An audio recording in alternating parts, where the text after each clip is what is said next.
बिस्मिल्लाहिर्रहमानिर्रहीम। अस्सलाम वालेकुम स्टूडेंट्स। लास्ट लेक्चर के अंदर हमने second year book 2 prose book से यूनिट नंबर 8 डिस्कस किया था, Chinese way to progress.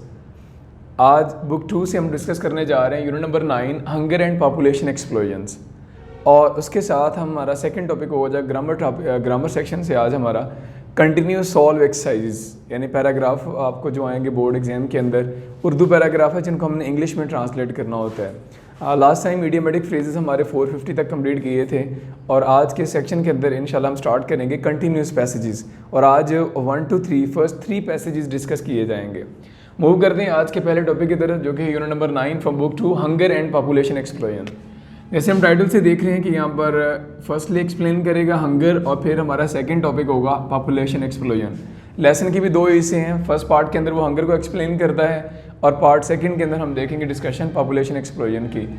So move करते हैं। स्टार्ट में हमें राइटर हमें बताते हैं ना मैकेंजी कि हंगर से क्या मुराद है। हंगर कहते हैं कि इसको भूख, एक्सप्लेन करता है राइटर और बताता है कि भूख से मुराद ये नहीं है कि किसी को एक टाइम का खाना ना मिले।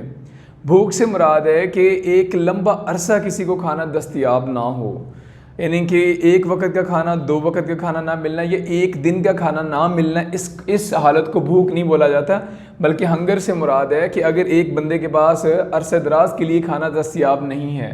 फिर वो बताता है कि अगर ऐसी सिचुएशन क्रिएट हो जाती है कि लोगों के पास या किसी एक शख्स के पास ज़्यादा अरसा तक के लिए खुराक दस्तयाब नहीं है, तो इससे क्या क्या मसाइल पेश आ सकते हैं, यानी क्या क्या क्या माशरे के अंदर बिगाड़ पैदा हो सकता है। ये इसकी भी डिस्कशन है यहाँ पे पार्ट 1 के अंदर। फिर उसके बाद हमें मूव करते हैं, राइटर बताता है कि फेमाइन्स के बारे में, कहत। अब पहली बात जो हमने फर्स्ट पॉइंट डिस्कस किया हंगर, कि अगर किसी शख्स के पास, किसी क्या नाम है, कम्युनिटी के पास, एक इलाके के पास या एक मुल्क के पास 1-2 दिन 4 दिन नहीं बल्कि एक लंबे अरसे तक के लिए खुराक ना मौजूद हो, तो इस सूरत हाल को बोला जाता है हंगर।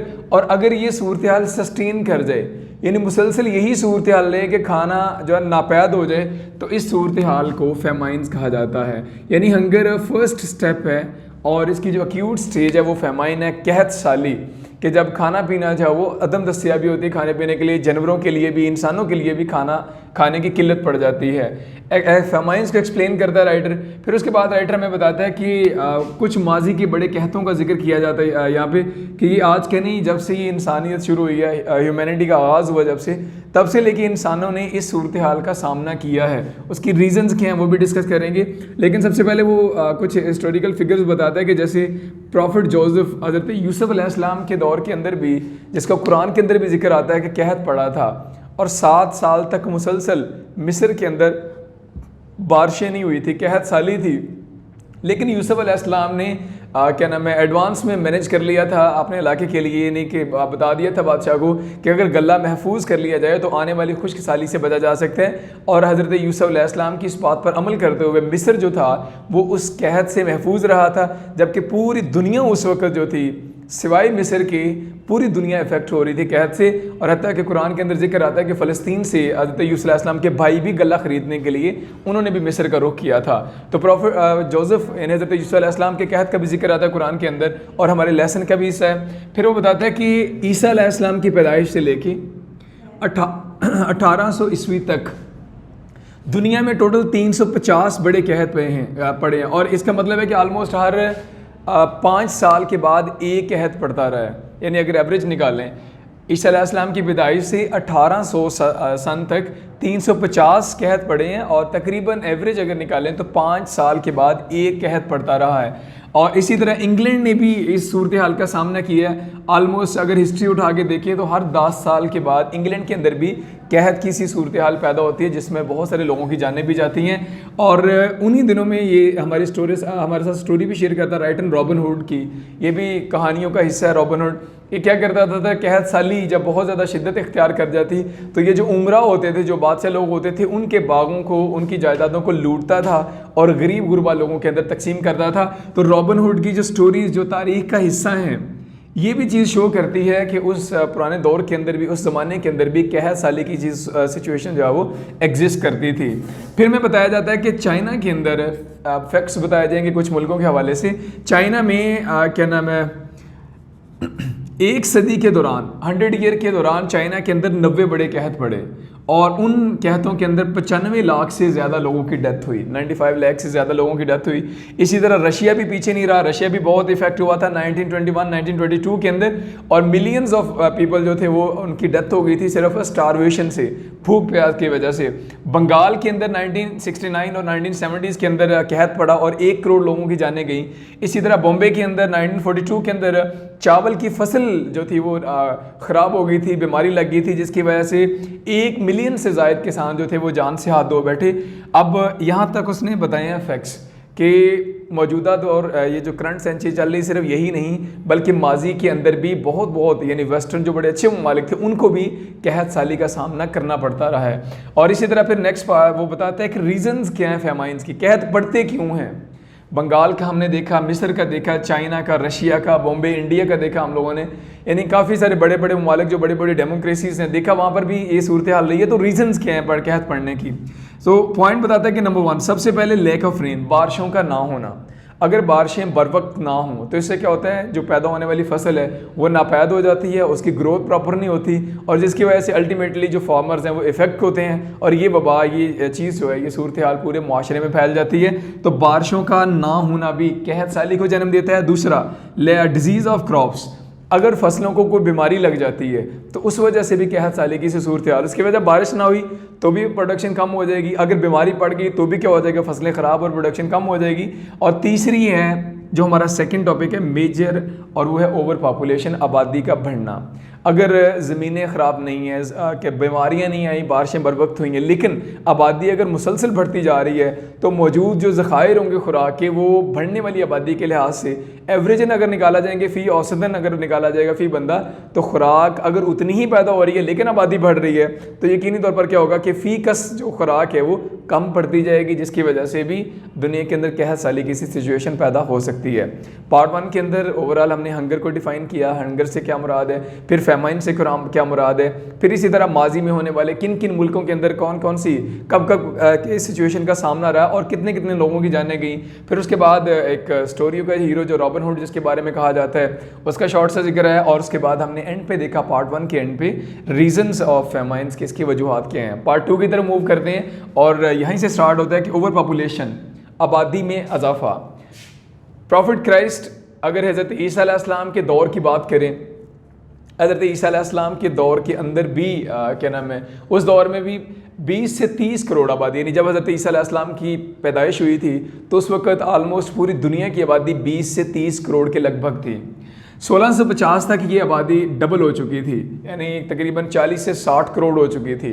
इसी तरह 1850 तक ये आबादी 1 अरब के करीब पहुंच चुकी थी, यानी आबादी में ग्रोथ मुसलसल चल रही है। और करंटली अगर आप इस सूरत हाल का अगर हम अब एनालाइज करें तो आबादी बड़ी तेज़ी के साथ बढ़ रही है और आलमोस्ट 8 और 8.5 बिलियन जो आबादी है वो दुनिया के अंदर एग्जिस्ट करती है।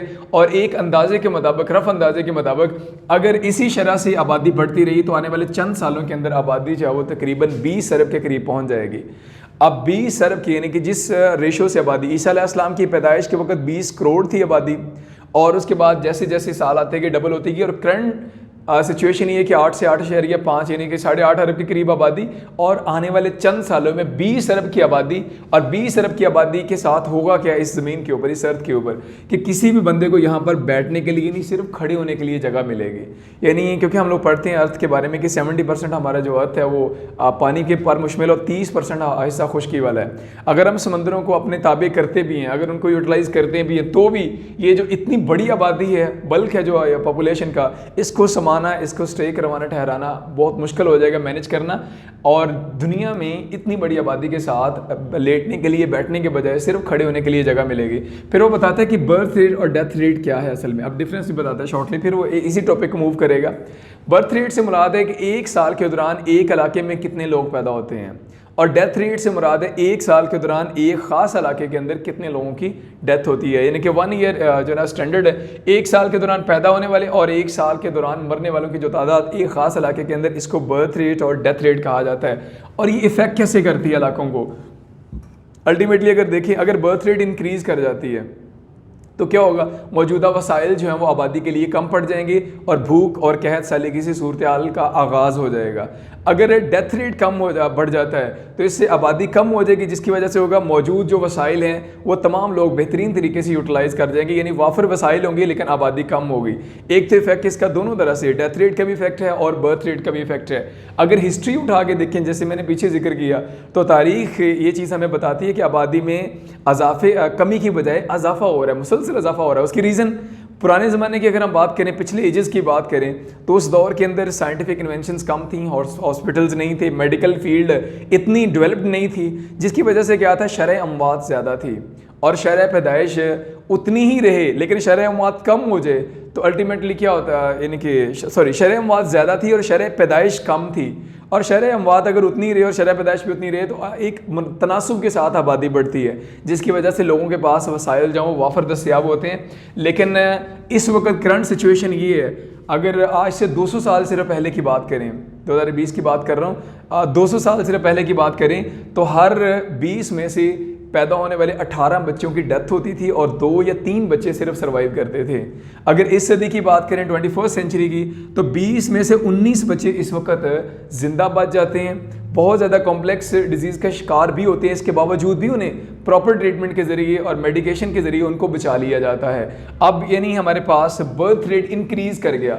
उस वक्त बर्थ रेट सेम ही था, लेकिन मसला ये था कि बीमारी की वजह से बच्चे की जान चली जाती थी, जल्दी लोग मर जाते थे, जिसकी वजह से बर्थ रेट जो था उसकी वो ज़्यादा इफेक्ट नहीं होता था। अब क्यों इफेक्ट हो रहा है? क्योंकि हमने डेथ रेट को कंट्रोल कर लिया है मेडिकेशन के ज़रिए, लेटेस्ट जो मेडिकल इक्विपमेंट उनके ज़रिए। तो इस वजह से भी दुनिया की आबादी तेज़ी से बढ़ती जा रही है। पॉपुलेशन, आबादी का जो बढ़ना है वो सबसे ज़्यादा इस वक्त देखा जा रहा है बैकवर्ड कंट्रीज़ के अंदर। पसमानदा ममालिक के अंदर तालीम की कमी की वजह से लोगों को अपनी फैमिलीज़ के साइज़ का आइडिया नहीं है। पढ़े लिखे ममालिक पे अगर हम नज़र डालें तो वहाँ पे देखते हैं कि आबादी बढ़ती है, लेकिन एक मुनासिब शरह के साथ, एक मुनासिब उनके एक नॉर्मल रेट होता है जिस रेट से आबादी बढ़ती है। जबकि पसमानदा ममालिक, गरीब ममालिक जो हैं, वहाँ पर अगर देखा जाए तो आबादी बढ़ने की रफ्तार बहुत तेज़ है, जिसकी वजह से क्या होता है, एक तो वो ममालिक पहले ही बैकवर्ड हैं और उसका इफेक्ट क्या होता है, यानी पसमानदा ममालिक हैं, रोज़गार के वसाइल पहले कम है, इफेक्ट क्या होता है उसका, फिर lack of facilities due to over population. फैक्ट्रियाँ वहाँ पे कम पड़ जाती हैं, कारखाने कम पड़ जाते हैं जहाँ पर मजदूरों को, आबादी को खपाना होता है, जहाँ जिनसे मेहनत लेनी होती है, काम लेना होता है। इसी तरह मेडिकल सेंटर्स की कमी हो जाती है, एजुकेशनल इंस्टीट्यूट की कमी हो जाती है। ये सारी चीज़ें कम पड़ जाती हैं बढ़ती हुई आबादी के लिए, क्योंकि गरीब और पसमानदा ममालिक के पास पहले ही उनकी इकॉनमी जो है वो बैलेंस होती है, नॉर्मल होती है, वो अपने तमाम पैदा होने वाले बच्चों के रोज़गार का क्या नाम है बंदोबस्त नहीं कर सकते होते पहले। तो अल्टीमेटली इफेक्ट क्या, तालीम की कमी या तालीम की पसमानदगी, सेहत की पसमानदगी, खुराक की पसमानदगी, ये सारे जो मेजर फील्ड हैं जिनकी ज़रूरियात है, जिनको बेसिक नेसेसिटीज़ बोला जाता है, इन सारी चीज़ों की कमी हो जाती है मुआशरे के अंदर। और रिजल्ट क्या निकलता है? रिजल्ट ये निकलता है कि एक गरीब मुल्क है, उसकी आबादी मुसलसल बढ़ रही है। अब कुछ लोग उसमें अमीर हैं, कुछ लोग गरीब और कुछ इंतहाई गरीब हैं, और गरीब और इंतहाई गरीब लोगों का जो तबका ये बहुत ज़्यादा हो जाता है। फिर होता क्या है, अमीर लोगों को जहाँ पर भी देखा जाता है, अब अमीरी और गरीबी जो है असल में इनके माबैन एक जंग छिड़ जाती है। गरीब लोग चूँकि उन्होंने पेट पालने के लिए, भूख मिटाने के लिए कुछ ना कुछ तो करना ही है, फिर वहाँ पर जराइम जन्म लेते हैं।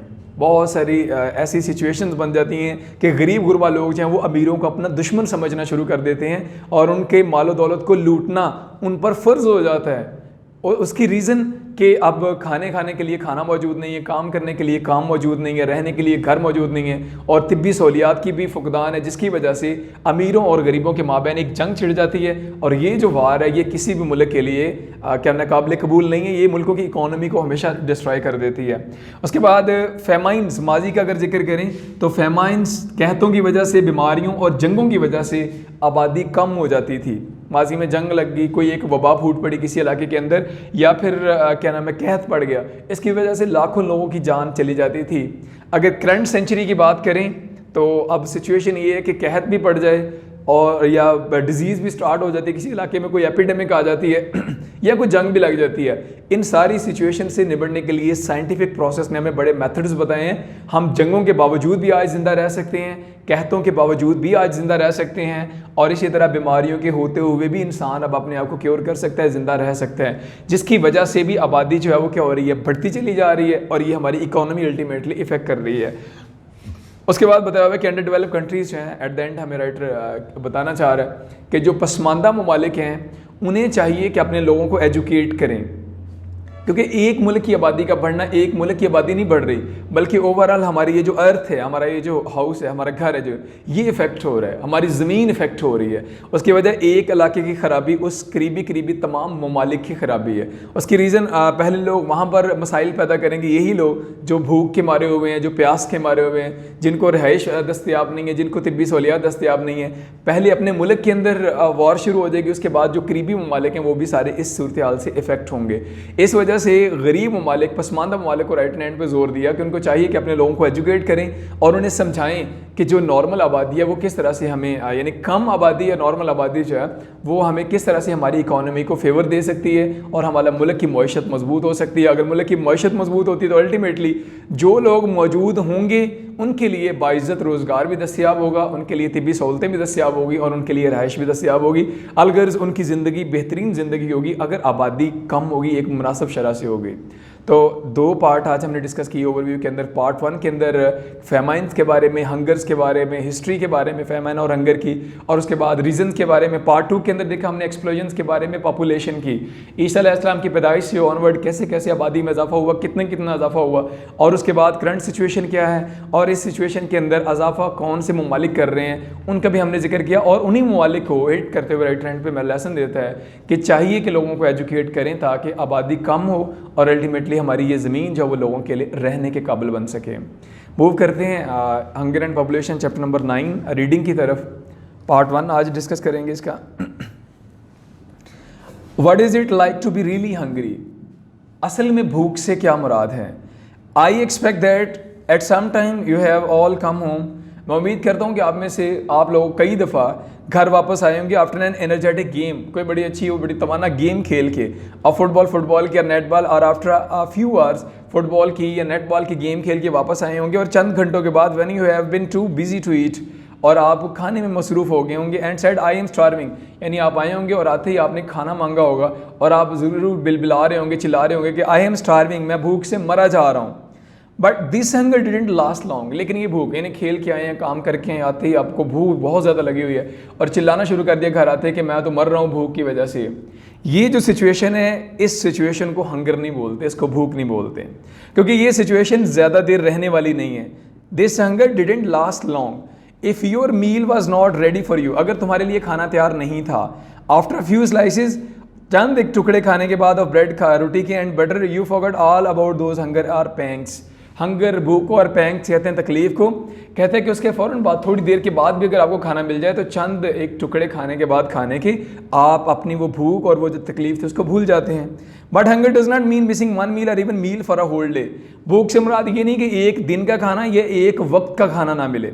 इट मीन्स, इसका मतलब है never having enough to eat, कि काफ़ी अरसे तक खाने के लिए कुछ भी दस्तियाब ना हो। इट मीन्स, इसका मतलब है when you had something to eat, जब आपके पास कुछ खाने के लिए हो, एटलीस्ट एज मच अगेन, यानी एक दफ़ा खाने को मिल गया और उसके बाद दोबारा भी कब मिलना है, कितना मिलना है खाने के लिए, इस चीज़ की अदम दस्तियाबी हो। इट आल्सो मीन्स, इसका मतलब ये भी है, अ सिचुएशन, एक ऐसी सूरत हाल in which you are always wondering, जिसमें आप हमेशा सोच रहे हों, where the next meal is coming from, कि अब अगला खाना कहाँ से आएगा, और even there will be next meal, या फिर अगला खाना मिलेगा भी या नहीं मिलेगा। यानी भूख से मुराद एक वक्त की भूख नहीं है, बल्कि एक लंबे अरसे के लिए, कि इंसान एक वक्त का खाना मिल गया तो अब उसे ये मालूम नहीं कि अगला खाना मिलेगा भी या नहीं मिलेगा, अगर मिलेगा तो कब मिलेगा। ये सिचुएशन हंगर कहलाती है। आर्थर होपक्राफ्ट ऑफ द गार्डियन अखबार का नाम है, उसके ऑथर ने लिखा था, होपक्राफ्ट ने, a set of starving children after visiting are nutrition centre in Kenya. उसका एक विज़िट हुआ था कीनिया के अंदर, एक ग़ज़ाई मरकज़ का, न्यूट्रिशन सेंटर का उसने विज़िट किया, तो उसने कहा था दे आर द चिल्ड्रन, वहाँ पर ऐसे बच्चे देखे गए हैं, whose eyes stare as if blind, जो ऐसे देखते हैं जैसे कि वो अंधे हों, यानी आंखें उनकी धसी हुई थी अंदर भूख की वजह से। Whose legs and arms are like sticks of liquid, और उनकी टांगें और उनके बाजू जो थे वो लिक्वराइज कहते हैं लट्ठी को, जो जड़ होती है, बारीक सी टहनी होती है इसकी, उनकी टांगें और उनके बाजू बिल्कुल टहनियों की मानद बारीक थे। Who neither cry nor laugh, जिनके अंदर ना रोने की सकत थी और ना ही हंसने की सकत थी। And who weigh 10 LB at the age of 2 year, और 2 साल की उम्र में भी जिन बच्चों का वजन सिर्फ 10 पाउंड था। यानी 5 से 6 किलो के दरमियान उनका वज़न था 2 साल की उम्र में भी। यहाँ पर पैदा होते ही बच्चे का वज़न इतना होता है और 2 साल की एज पे वज़न, आंखें धसी हुई और बाजू और टांगे उनकी टहनियों की मानद। यानी ये कहता है कि मैंने देखा ये जो सिचुएशन है कि बच्चे के पास कुछ है ही नहीं, खाने के लिए दस्तयाब ही नहीं है, इस सिचुएशन को हंगर बोलते हैं। Famine has been a problem since the beginning of time, जब से ये वक्त शुरू हुआ है, यानी जब से मखलूक़ात पैदा की गई अल्लाह ने, तब से ही इस सूरत हाल का सामना करना पड़ा इस दुनिया को। The early hunter suffered grave shortage, जो इब्तदाई शिकारी लोग हुआ करते थे उनको शदीद किल्लत का सामना करना पड़ता था ड्यूरिंग द विंटर मंथ, सर्दियों के महीनों में।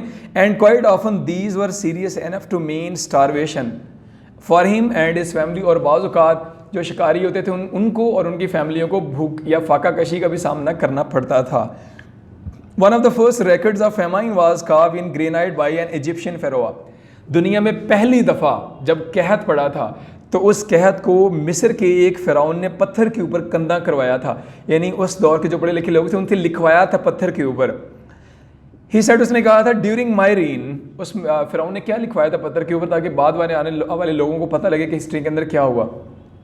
ड्यूरिंग माई रीन, मेरी दौरे हुकूमत के दौरान, the Nile has not been in flood for 7 year, 7 साल से दरियाए नील खुश्क है। कॉर्न इज स्केर्स, अनाज कम हो चुका है। एंड फूड इज़ लैकिंग, और खुराक की किल्लत है। Those who ran can not even walk, जो दौड़ सकते थे अब वो चलने के काबिल भी नहीं है। फूड बिन्स आर ब्रोकन, तमाम जो गोदाम हैं, फूड बिन्स गोदाम जहाँ पर खाना स्टोर किया जाता है, आर ब्रोकन, सारे फारिग हैं यानी कि खाली हो गए हैं। ओपन एंड एम्प्टी, खाली हैं, खुले हैं। It is the end of everything, और इंसानियत समेत हर चीज़ का मुझे लग रहा है इख्तिताम हो रहा है। यानी ये वो अल्फाज थे जो मिस्र के फ़िरौन ने लिखवाए थे, कन्ना करवाए थे पत्थर के ऊपर, ताकि बाद वाले लोगों को आइडिया हो। और यहाँ से हम लोग आइडिया लगा सकते हैं कि हंगर, भूख से क्या मुराद है, कि जब लोगों की सिचुएशन ये हो कि भागने वाले लोग चलने के काबिल ना हो और चलने वाले लोग मूव करने के काबिल ना हों, और क्या नाम है, गोदाम गले के खाली हों और ख़ुराक और पानी की किल्लत हो जाए। We read in the Bible of many cases of famine, हमें बाइबल के अंदर भी बहुत सारे कहतों का जिक्र मिलता है। These were 7 year of famine in Egypt, मिस्र के अंदर 7 साल कहत पड़ा। And the surrounding country side during the time of Joseph, profit Joseph हज़रत यूसुफ अलैहिस्सलाम के दौर के अंदर मिस्र के आस पास के ममालिक में कहत पड़ा। Wide spread disaster was only averted, और इतनी बड़ी ये जो फैलने वाली वबा थी, ये जो कहत था, ओनली एवर्ड, इसको एवर्ड किया गया, इसको रोका गया, स्टॉप किया गया by the previous compulsory storage of food, क्योंकि ऑलरेडी ही स्टोर कर लिया गया खाने को अंडर जोसेफ्स मैनेजमेंट, हज़रत यूसुफ अलैहिस्सलाम के इंतज़ाम ड्यूरिंग प्लेंटीफुल हार्वेस्ट। इससे पहले प्लेंटीफुल मीन फरावानी, काफ़ी, और हार्वेस्ट फसल, जब काफ़ी अच्छी फसलें हुआ करती थी तो उस दौर के अंदर ही हज़रत यूसुफ अलैहिस्सलाम के कहने पर खाने को, खुराक को महफूज कर लिया गया था, जिसकी वजह से आस पास के ममालिक इफेक्ट हो रहे थे, जबकि मिस्र जो था वो महफूज था। Egypt was save from famine by the national effort, कौमी कोशिश के ज़रिए, यानी तमाम लोगों के मिल के मुश्तरका कोशिश के ज़रिए मिस्र को बचाया गया था। But many people in the surrounding countries, लेकिन मुल्हिका ममालिक के बहुत सारे लोग वर लेफ्ट हंगरी, वो भूखे रहे थे। Joseph's own brothers came to Egypt from फ़लस्तीन टू बाय देम, और जोसेफ के अपने भाई हज़रत यूसुफ के भाई भी आए थे मिस्र वो पहुँचे थे फ़लस्तीन से खुराक या गले की ख़रीदारी के लिए। From the birth of Christ, हज़रत ईसा अलैहिस्सलाम की पैदाइश से लेकर 1800 तक, there are records of famine in Europe in 350 different years, 350 मुख्तलिफ सालों के अंदर कहत रिकॉर्ड किए गए। 1 फेमाइन एवरी 5 ईयर, इसका मतलब था कि तकरीबन हर 5 साल के बाद एक कहत पड़ता था।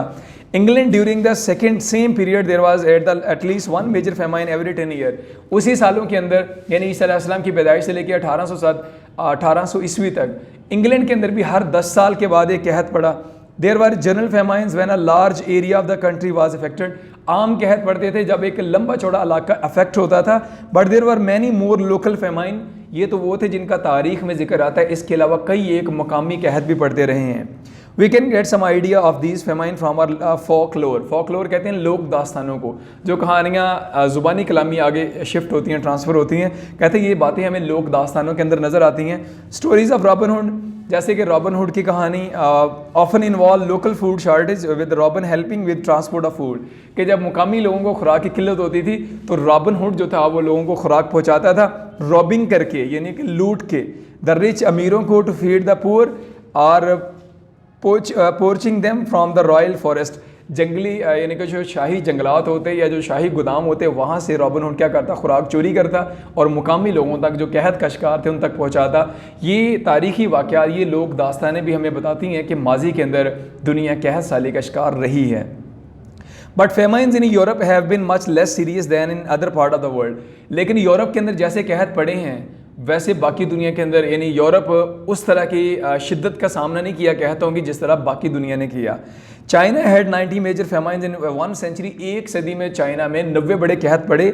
9.5 मिलियन पीपल पेरिश, तकरीबन 9.5 95 लाख के करीब आबादी जो थी वो ख़त्म हो गई थी इन सिंगल फेमाइन, एक कहत के अंदर, which swept north China in the last century. पिछली सदी में नॉर्थ चाइना, शुमाली चाइना जो था वो पूरे का पूरा खाली हो गया था उस कहत की वजह से। रशियन फेमाइन इन 1921-22 किल्ड सेवरल मिलियन पीपल। 21-22 में रशिया के अंदर जो कहत पड़ा लाखों लोग जान से गए।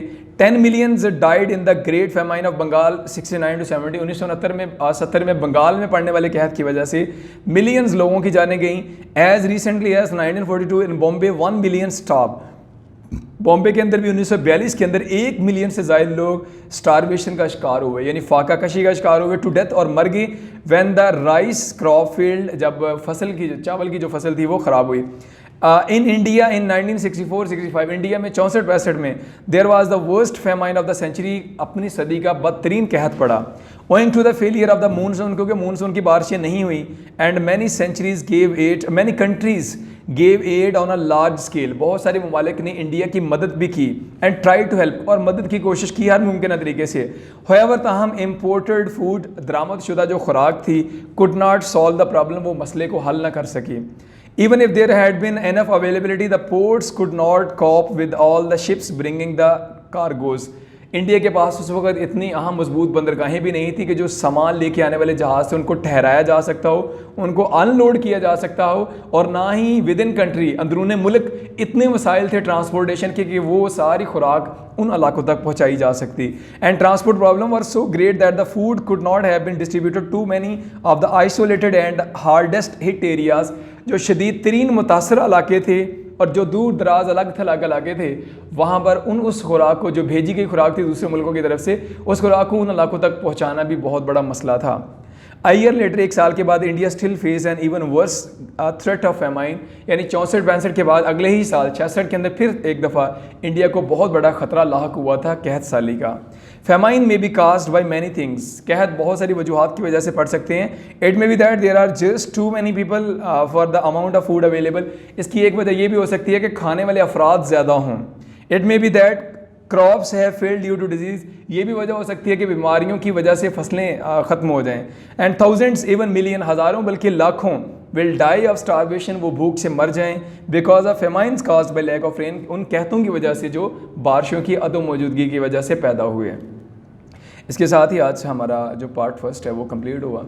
तो फर्स्ट पार्ट के अंदर हमने थोड़े से हिस्टोरिकल फैक्ट्स देखे कि किन किन मुल्कों ने सफ़र किया इस फेमाइन जैसी सिचुएशन से, और फेमाइंस का मतलब क्या है, और उसके बाद हंगर से क्या मुराद है, और ग्रेट स्केल पे, लार्ज स्केल पे हंगर से क्या क्या मुराद है। ये 2-3-4 अहम पॉइंट्स है जो हमने पार्ट 1 के अंदर डिस्कस किए। इंशाल्लाह सेकंड पार्ट हम डिस्कस करेंगे इस नेक्स्ट लेक्चर के अंदर। मूव करते हैं आज के ग्रामर सेक्शन पे, और आज हम स्टार्ट करने लगे हैं न्यू टॉपिक, और वो हमारा continuous solve passages. Urdu translation, Urdu paragraph दिए हुए हैं। एग्ज़ाम के अंदर भी आपको सेकेंड ईयर एग्ज़ाम के अंदर एक उर्दू पैराग्राफ आएगा जिसको आपने इंग्लिश में ट्रांसलेट करना होगा, और वही जो सॉल्व पैसेजेस हमारे सिलेबस में शामिल हैं। डेली बेसिस पे हम 3 पैसेज जो हैं वो उसको ट्रांसलेट किया करेंगे, उनको आप लोग लर्न भी करना है। मूव करते हैं आज के फर्स्ट 1 की तरफ। एक मसाली तालिब इल्म अच्छा और मुफीद शहरी होता है। An ideal student is a good and useful citizen. वो हमेशा अपने हम वतनों की मदद करता है। ग्रामर के ऊपर 814 अपने हम वतनों की मदद करता है। ही always helps his fellow countryman. वो अपने मुल्क के नज़रिए पर यकीन रखता है। He believes in the ideology of his country. वो अपने ज़ाती मफाद या शोहरत की खातर कानून पामाल नहीं करता। He does not violate the law for the sake of his personal gain और फेम। वो मुकम्मल तौर पर अपने आप को मुल्क की तरक्की के लिए वक़फ़ कर देता है। He devotes himself completely to the progress of the country. वो अपने मुल्क, सकाफत, मुआशरे और रवायात से प्यार करता है। He loves his country, culture, society and traditions. उसके अहकाम अखलाकियात के मुताबिक होते हैं। His drawings are according to the ethics. और सिर्फ ऐसे तलबा ही मुल्क को तरक्की की तरफ गामजन कर सकते हैं। And such ideal students can put the country on the road to progress. और आज का सेकंड पैराग्राफ, देहाती ज़िंदगी का सबसे बड़ा नुकसान तालीम का फुकदान है। द ग्रेटेस्ट लॉस और disadvantage of rural life is unavailability of education. जबकि शहरों में कई किस्म के कॉलेज और यूनिवर्सिटी इंसान को तालीम देने के लिए कोश हैं, whereas many kinds of colleges and universities in cities are trying to educate man. तालीम इंसानी इर्तिका और तरक्की का सबसे अहम अंसर है। Education is the most important element of human evolution and progress. तालीम के बगैर इंसान जानवरों से बेहतर नहीं हो सकता। Without education a man can not be better than animals. तालीम इंसान को महज़ब, फ़र्शनास, मुहिब वतन और शरीफ बनाती है। Education makes a man civilise, beautiful, patriot and noble. और मुहिब वतन और हमें तालीम के हसूल के लिए सच्ची कोशिश करनी चाहिए। We should make a true effort for the acquisition of education. सिर्फ और सिर्फ तालीम हासिल करके ही हम अजीम कौमों की सफ़ में शामिल हो सकते हैं। We can join the rank of great nations only by acquiring education. और तालीम कंकर को हीरा बना देती है। Education turns a pebble into a diamond. और आज का लास्ट पैराग्राफ है सॉल्व पैसेज में से। हम अक्सर टीवी पर सिगरेट की तशहीर के वजारत सेहत का इश्तहार देखते हैं। We often witness the advertisement of the ministry of health on TV. खबरदार, तंबाकूनोशी कैंसर और दिल की बीमारियों का सबब है। Warning, smoking causes cancer and heart disease. लेकिन सिर्फ टीवी पर इश्तहार चलाने से मसला हल नहीं होगा। But this problem will not be solved merely by telecasting the commercial on TV. And cigarette नोशी को जड़ से ख़त्म करने के लिए ठोस मनसूबाबंदी और इकदाम की ज़रूरत है। Solid planning and better steps are required to root out smoking. और लोगों को सिगरेट नोशी के नुकसानात और बिलखसूस शरई नुक्ता नज़र से आगाही दी जाए। People should be inform about the harms of smoking particularly from Islamic point of view. और नौजवान नस्ल को खुश खुराकी और सैर का आदी बनाएं। Make the young generation habitual of rich food and walk. First 3 passage आपके सॉल्व पैसेजेस में से हमने कंप्लीट किए हैं। आज के दोनों टॉपिक्स कंप्लीट हैं।